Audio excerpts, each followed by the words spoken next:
Welcome back to another Explainer. I am absolutely thrilled you're here today because we are putting on our business consultant hats for a really fascinating deep dive retail audit. We're looking at a system you probably interact with, every single week, the American self-checkout kiosk. It's a technology that promised this completely seamless future of retail, but the reality we're facing, well, it's something else entirely. We're calling this the friction of efficiency, a retail audit of self-checkout. So let's jump right into this and see what the data actually tells us. Right off the bat, we have to ask the billion-dollar question: is self-checkout actually saving retail money? What started in these corporate boardrooms as the ultimate efficiency dream has evolved into a massive store-level tug-of-war. On one side, you've got cost reduction and technological promise, but on the other side, you have the chaotic, unpredictable reality of human behavior. As we audit this business model today, I want you to keep this core financial question right in the back of your mind. To get to the bottom of this, here is our roadmap for today. First, the business audit. Second, labor savings versus shrink. Third, friction kills customer loyalty. And finally, the strategic retreat. Section 1. The Self-Checkout Business Audit. Before we can really understand why this system is fracturing, we have to establish our baseline. The original pitch to the board was incredibly compelling.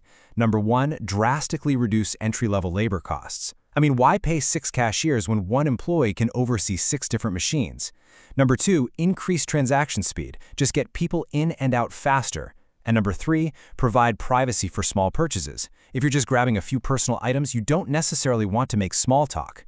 It looked absolutely brilliant on paper, but as any consultant knows, spreadsheets don't always survive contact with the actual store floor. Section 2. Labor savings versus shrink. Okay, so here's where we uncover the flawed reality of that initial business model. The expectation was massive labor savings from these cashierless lanes, but the unintended consequence? A reality of exploding inventory loss.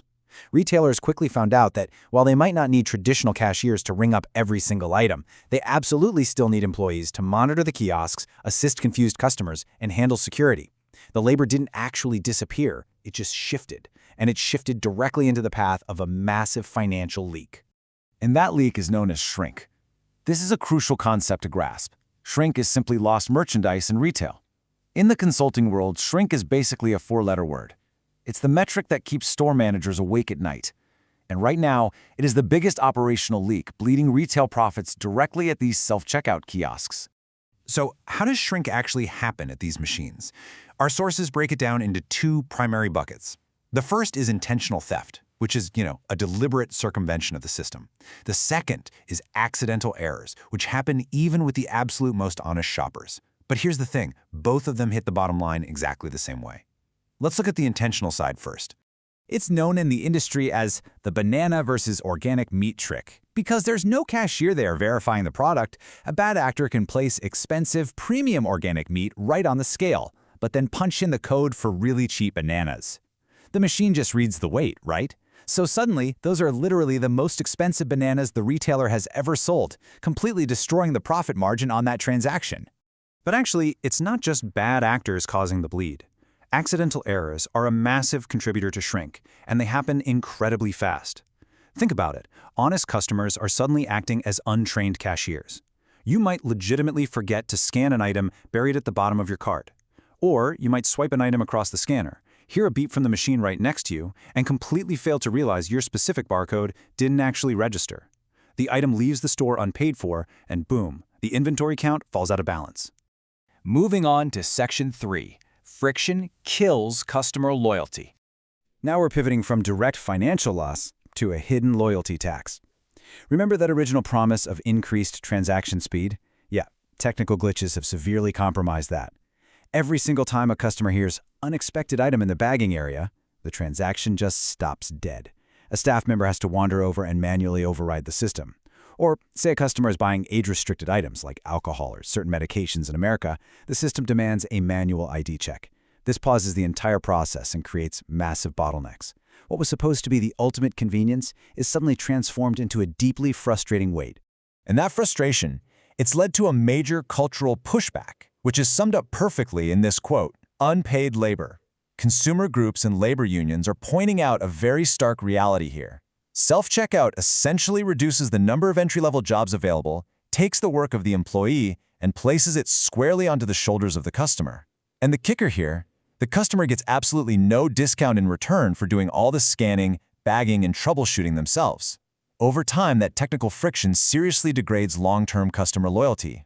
Which brings us to Section 4, the strategic retail retreat.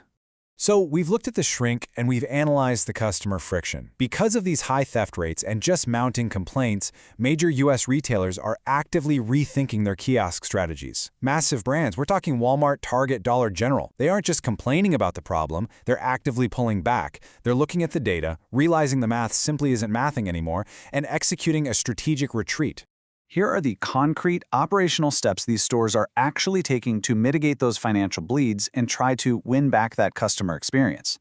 Step 1. They are implementing strict 10 items or less limits at the self-checkout kiosks. This forces larger, far more error-prone carts back to the human cashiers. And Step 2, in some locations, we are seeing the full removal of kiosks entirely.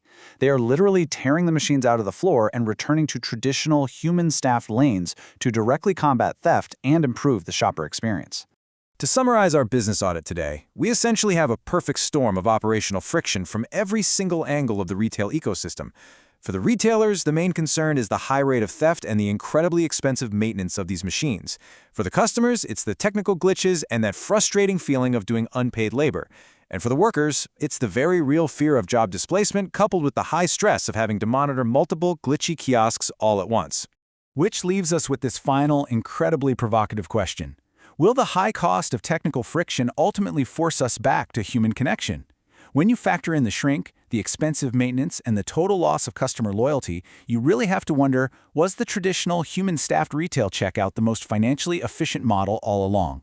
It's a fascinating strategic pivot happening right before our eyes, and I guarantee you, the next time you scan a barcode, you're going to be thinking about the business mechanics behind the beep. Thank you so much for joining me for this explainer. Keep asking questions, and I will see you next time.